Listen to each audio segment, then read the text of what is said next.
Our project forms part of an overall contact tracing system.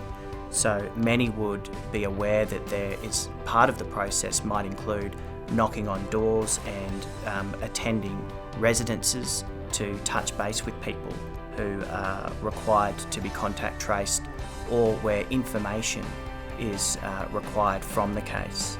Our role is specifically in making outbound calls and conducting interviews with cases whilst completing a questionnaire. A lot of our contact tracing now done by public health units is done by a personal interview, and that really relies on recall of the person that they're interviewing. So there is room for manual error and missing certain data that could be critical in us picking up potential people at risk through contact tracing. In the context of COVID-19, a cohort is really important because if we keep a group of people who are at risk of perhaps getting COVID-19, for example, a group of healthcare workers working in a ward in a hospital, if we make sure that they stay within that group, they work within that ward, and for some reason one of them becomes COVID-19 positive because they're looking after COVID-19 patients, then we know that the risk of others getting COVID-19 is really just within that little group of healthcare workers or that cohort of healthcare workers. From the point of view of contact tracing, that would make it very easy because we know that this particular cohort of healthcare workers worked together, they worked in that ward, and they were really close contacts of each other, and that's why we would treat them as close contacts. The other aspects of cohorting that helps with contact tracing is if we got this cohort then to eat together, for example, come on the same shift together, use the same bathroom facilities, because all the areas where they could potentially transmit to other people, if we minimised and kept this cohort moving for all those facilities and doing things together, then that also minimises risk of transmission to others. In a different setting, if we were to have a cohort of sports people, a group of sportsmen or women, and they needed to train, for a particular group sport. If we kept them in a cohort and say they were playing basketball or netball, the same thing, they practice in the same court, so we know that the risk is just within that court and within that group. If they were staying in a hotel, if they were on the same floor, then we'd know that we'd need to clean that particular floor and those rooms.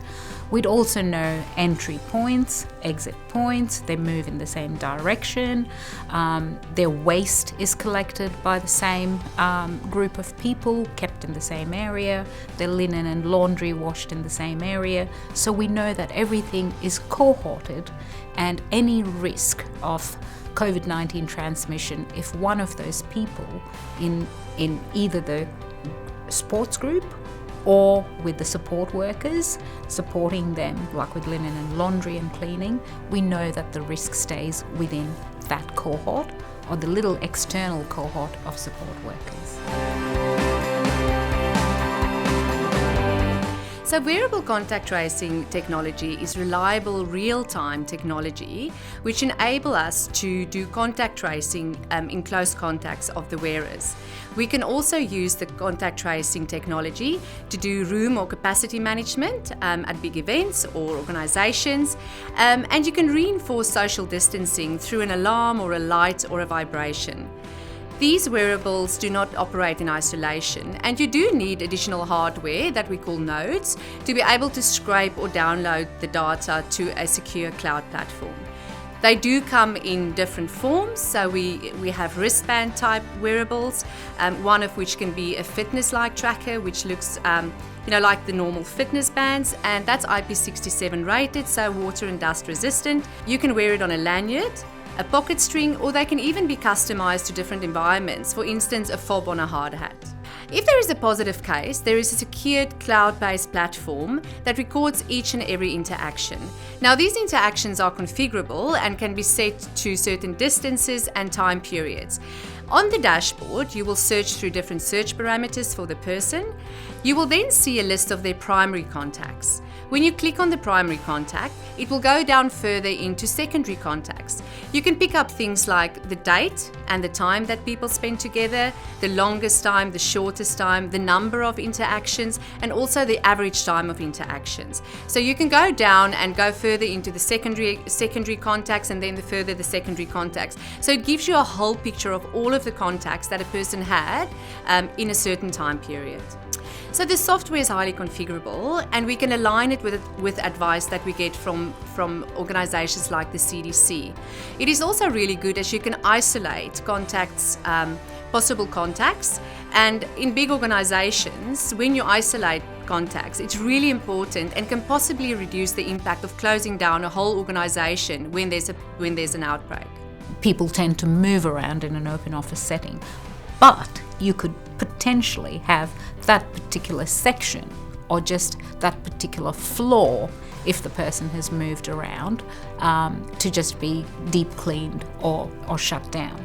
You don't need to necessarily close the whole office building. And the other thing is, with technology, it can recognize who you've been in touch with. So of course they're going to be that a particular person will still need to enter the building, will need to maybe take a lift up to their floor, but then it also just identifies who they came across and for how long they were in contact with that person. So with those mechanisms, you can then decide whether a person is a contact or not, and then also decide whether you need to perhaps clean a particular lift or a particular access area so that you don't need to shut down all your facilities at the same time. The better we're going to be at getting a better economic outcome, but also the better we're going to be at avoiding the overrunning our health system. So effective contact tracing is really going to be a very important tool that we can use to help restore confidence back into the economy. If we continue to use blanket measures, we do run the risk of having businesses closing down that really don't need to be closed down. And if that's the case, what we're ending up with is we're doing far more harm to the economy than we must do. So it's pretty important that we get very effective contact tracing. The point is that the effective contact tracing and I'd say robust contact tracing technology is one of the tools we have amongst a suite of other measures that can really help us lift household and consumer confidence to get the economy functioning more normally as we are all learning to live with COVID. It's critical.